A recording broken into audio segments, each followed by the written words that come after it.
The sound of brakes cut through the night darkness. The car stopped, but they were in no hurry to get out. They turned off the light to avoid attracting attention. 3 young men quietly discussed the upcoming task. The air seemed electrified with tension and excitement. "Is everything ready, Connor?" asked the eldest of the group. "Of course, Steve. The equipment is in order." "I checked it at home," Connor replied. "Daniel, the camera?" Steve asked. "All good, bro," answered the third. The burly, crew-cut guy lit a cigarette, rolled down the window, and a tense silence fell. Everyone waited for a signal from the group leader. After leisurely finishing his cigarette, the young man succinctly tossed out, "It's time," and immediately left the car. His friends followed his example. They opened the trunk and began to pull out a huge amount of diverse equipment in the subdued moonlight. The guys had been practicing instrumental transcommunication, or technical spiritism, for several years. In other words, they tried to contact long-dead people using modern equipment. This time, they hadn't picked just another abandoned place, but the Novodevichy Cemetery, to try to communicate with the spirit of Mayakovsky. But for some unknown reason, all 3 were troubled by unexplainable anxiety. They were not beginners in this matter, but for some reason, especially today, their nerves were playing tricks on them, strained to the limit. With their equipment, the 3 guys headed towards the cemetery. They spent half of the way in absolute silence. The silence was broken by Daniel. "Steve, are you sure it'll work out?" "No. In this business, it's impossible to be sure," Steve responded, and immediately looked at his friend, asking, "Why do you ask?" "Well, look. Mayakovsky was cremated 3 years after death near the Donskoy Monastery. Moreover, his brain was removed for study by the Brain Research Institute. He ended up being buried here thanks to Lila Brigg and his sister Ludmilla. Essentially, we don't know where his soul is." "Right. But there's nothing to stop us from trying to establish contact. We'll conduct an ITC session. We'll record sound. And if nothing comes of it, we'll pack up and go home." Still, having found the poet's grave, the guys quickly set up their equipment, turned on the camera, and the session began. White noise only produced interference and hissing.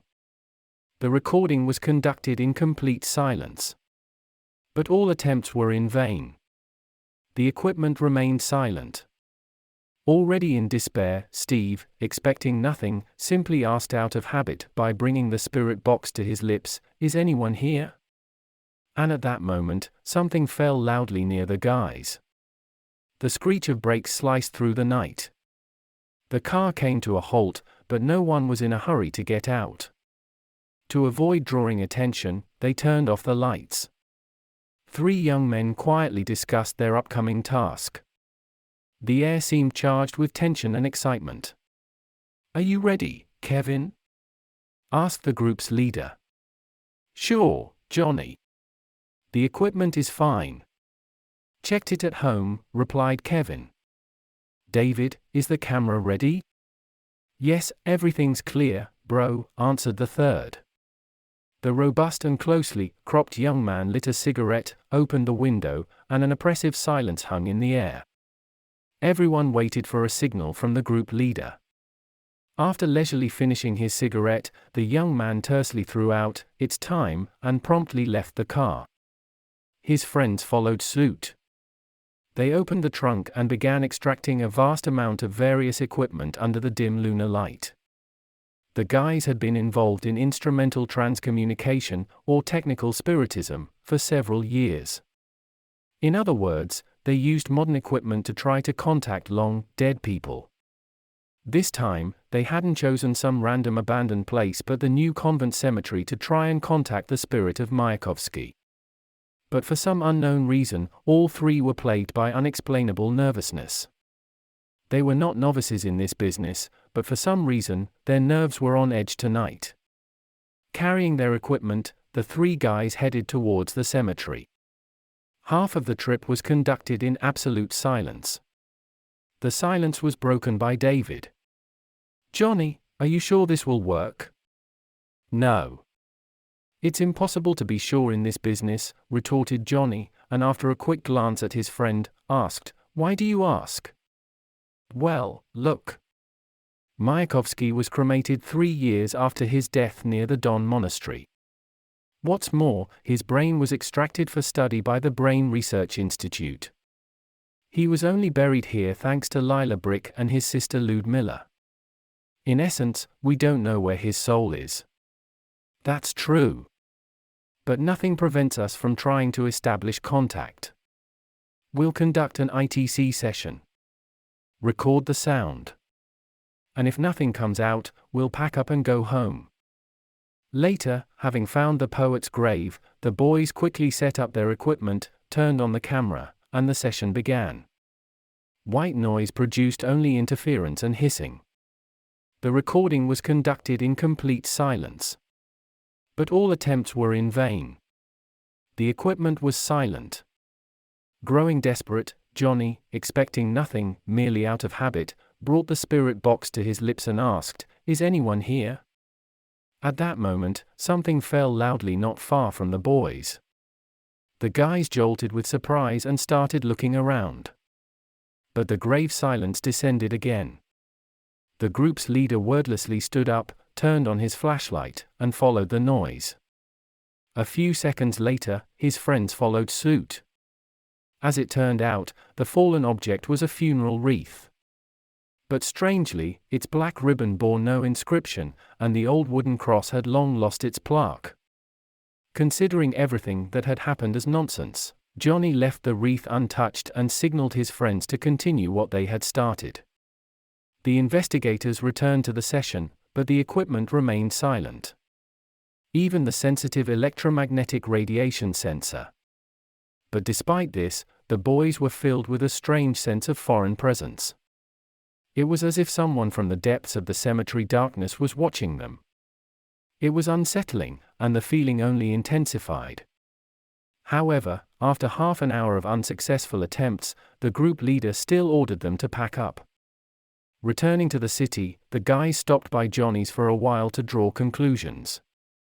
Over a cup of tea, the group agreed that they hadn't accomplished anything, and the wreath was either blown by the wind or it had simply fallen by itself. A little downcast by their failure, the boys left the group leader's house, but the story continued the next evening. Kevin called Johnny and blurted out with an agitated voice, "Listen, Johnny. It looks like we did it. I listened to the recording today, just in case, and I found something." "What exactly?" Johnny jumped up from his computer chair and started pacing back and forth. "Listen, bro. This isn't a conversation for the phone. You need to hear this yourself." Within half an hour, Johnny was at Kevin's house. They were carefully listening to the audio recording. And when the young man asked, "Is anyone here?" a muted yes could be heard, followed by something falling loudly in the background. As the guys figured out, this was the exact moment when the incident with the funeral wreath occurred. Kevin paused the recording and, raising an anxious gaze to his friend, whispered, "That's not all. Listen on." And he resumed playback. Soon, a whisper came through the speaker's hiss, "I am burning." Kevin hit stop. For about 3 minutes, the boys silently stared at each other, and then Johnny barely whispered, "Rewind. I want to listen again. Maybe we'll hear something else." But as soon as Kevin touched the rewind button, the equipment suddenly flashed and immediately went out. Both recoiled from the table. The recorder was irretrievably burned out. The recording was lost. Before they could recover from the shock, the boys were again startled. Johnny's phone rang. The display read David. "Johnny. Everything's ruined. There's a fire at my place. My computer burned down. And all the material with it. What the hell? Where are you now?" "Outside." Good, we'll be there soon, interrupted the group leader, and the boys rushed to the exit. From the windows of a grey Crush era building, sparse black smoke was issuing.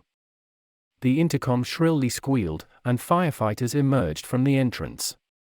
They didn't even have to unroll the hoses. The fire ended as unexpectedly as it had started. The flame simply stopped burning. In their memory, this was the only case when a fire ended by itself. After briefly talking to Dennis, the firefighters slowly loaded into the red and white ZIL fire truck and drove away. 3 friends, however, went up to the apartment. To their surprise, the fire didn't damage the curtains or wallpaper.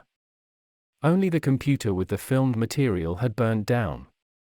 Lighting a cigarette, Dennis looked at his friends and, as if doubting his own words, began to speak hesitantly. Guys, don't get me wrong. But here's the thing. I can't explain. How should I put this? Anyway, before the fire started, I saw someone. Then Dennis, growing even more agitated, continued his story. According to him, when he decided to review the filmed material just in case, that's when it all happened. At first, there was nothing, but then, when the question "Is anyone here?" appeared on the screen, interference ran across the monitor. Just like on an old TV. The screen flickered off for a moment, and Dennis saw a completely black man standing behind him reflected in the plasma screen, if only for a split second. Jumping up from his seat, the young man turned around and, as usually happens in horror films, found no one. But at the same instant, the computer ignited and the fire began. But the strangest thing was that when Dennis, failing to cope with his panic, ran out of the house, he saw some black man standing in the middle of the kitchen from the corner of his eye. And smoke was coming out of his mouth. Surgeon Costa, in turn, told the apartment owner about the burnt dictaphone. Silence fell. The friends lit up in unison and, as soon as they were done with their cigarettes, Costa suggested they all have a drink. As a way to calm the nerves. But Serge immediately vehemently rejected the proposal. We need to take a short break. Rest. Figure out what's what. Especially since part of the equipment has burned down. I suggest we go home and think it all over there. Serge, what if we brought something from that graveyard, or someone? Dennis stammered timidly, as if afraid of his own words. I don't know, the group leader admitted honestly. But we should go home now. 2 incidents in one day are too much. A gloomy night fell. Heavy leaden clouds grimly covered the sky, promising to burst into rain at any moment. In the absolute darkness of the apartment, Serge slept peacefully. He was having a quite strange dream. He saw himself at a very unusual reception. The intelligentsia were milling about in sepia tones. They were drinking wine and smoking strong tobacco. All the revelers, both men and women, were strangely dressed. In old-fashioned clothes. Just like in old revolutionary photographs. At the same time, their skin was pale, and their eyes did not reflect life. An artificial glass gaze looked somewhere through the interlocutors, and this look made it uncomfortable. Sam, heavily, as if underwater, went into the main hall, where no one else but Walt Whitman read his poems on the burnt-out podium. The poet sang and stretched the lines, gesticulating strongly with a glass of red wine, after the applause drowned out the poet's reading. Sam, enveloped in a sharp tobacco smoke, approached closer. He was heading towards the burnt-out podium. He wanted to ask the poet something, but the poet anticipated him. The crowd fell silent and everyone as one looked at the young man. Their long, dead gaze dug into the uninvited guest. Only now Sam realized that the revelers were not just in old-fashioned costumes, but in funeral shrouds and tailcoats. The poet, however, sternly looked at the young man and bassly said, "Wake up, sweetheart, or else you will burn coughing." The pungent smoke relentlessly dried his throat. Sam fell off the bed. The house was engulfed in black smoke. its clubs, rolling over, rolled out of the room where the equipment was stored. The young man, coughing, in his underwear, crawled to the exit, managing to take a bathrobe along the way. Barely opening the door, he literally tumbled into the stairwell. Coughing and staggering, Sam went down to the street and to his surprise noticed a crowd of onlookers looking at his window. He also raised his gaze and a cold shiver ran through his body. The glimmers of flames illuminated a completely black man. And smoke came from his slightly open mouth. Soon the firefighters arrived and, unwinding their hoses, quickly went up to Sam's apartment. Later, by morning, it turned out that nothing but the separately stored equipment had burned. Neither furniture, nor parquet. Fire service staff just shrugged and quickly left. Sam, examining the burnt equipment, to his surprise, found a spirit box that was intact and untouched by the fire. The guy lit up and immediately choked on a cough. The lungs, having breathed in pungent smoke, did not want to accept nicotine smoke. He threw away the lit cigarette and, taking the keys to the car, left the apartment. Sam was driving to the Novodevichy Cemetery. This time alone. Without friends. He had already dragged them into who knows what. The elder of the group simply went, not knowing why and what he would do next. He was just drawn there. To start with, he will visit the grave of the poet, and then, if he remembers, the burial of the unknown. He will return to the place where the wreath with a black ribbon without inscriptions fell. Wandering for a long time among the graves, Sam finally came to the last refuge of Whitman. Taking a spirit box out of his pocket, the guy turned it on and just wanted to say the usual, "Is anyone there?" heard a call. Sam turned around. Behind his back stood a tall gray-haired old man in a black work uniform. Limping on his right leg, the stranger approached the young man and dryly said, "Young man, you shouldn't do this." "What are you talking about?" As if not understanding the words of the old man, Sam said, "About your sessions. It's dangerous. You can connect with someone completely different from who you plan. With an unrested spirit, for example. And then everything will end completely differently than you expect." The stern voice of a stranger was both strict and kind. And then, like a flash, Sam was literally broken through. He talked about the fires and the absolutely black figure, from whose mouth smoke is pouring. Having listened to the young man, the old man mysteriously smiled and also dryly began to speak. According to rumors, Walt Whitman was not distinguished by a spiteful temper. And now he is not famous for this. I can assure you that it is not he who stands behind all these conclusions. Where did you say the wreath fell? Already somehow softer, the stranger became interested and Sam pointed with his finger towards the nameless grave. More precisely in the supposed direction. The gray-haired man smiled, clear. "I know who harmed you. But you yourself are to blame for trying to communicate with those who have found eternal peace. The more you look into the darkness, the more it will look at you. And then you can't avoid meeting them. Let's go, young man." Soon they stood opposite the nameless grave. The old wreath with a black ribbon leaned against an unpainted wooden cross. The man, folding his hands in a lock, dryly began to speak. "Here lies an unknown poet. According to legend, a true fan of Walt Whitman. They say he craved fame like his idol, but fate had other plans. And the aspiring poet died in a fire. His soul did not find peace. Rumor has it that sometimes he can be seen next to Whitman's grave. He stands opposite as a black shadow, and smoke pours from his mouth. Everything is as you described. So most likely, your experiments attracted him. And what to do with it now?" Sam timidly interrupted the old man. "Nothing." The stranger pronounced even louder and paternally put his hand on Sam's shoulder, said, "Go home, young man. Rest. If necessary, have a drink or get some sleep. Honestly, you and your friends got off lightly. Unrested spirits are often much more dangerous. And I will negotiate with those who need it. And the old man gestured to follow him. To the exit from the cemetery. Almost to the very gates, they walked in silence.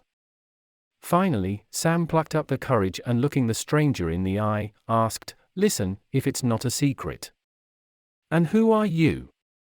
The man smiled kindly and, without dropping a smile, punching out each word, he said, "Ordinary. Cemetery. Guard. And no more than that. I'm here to keep order. And sometimes I help those who find unnecessary adventures for their souls. Well, let it be on you. Go home, Sam." From the last phrase, a cold shiver ran through the young man's body. He clearly remembered that he did not call his name. He hurried to the exit. And just before getting into the car, he glanced towards the cemetery. And he dropped an almost smoked cigarette. In the shadow of the graveyard trees, an absolutely black figure of a man stood and looked intently at him. And a harsh thick smoke emanated from his mouth. Now Sam clearly understood that he should not flirt too much with the souls of the dead.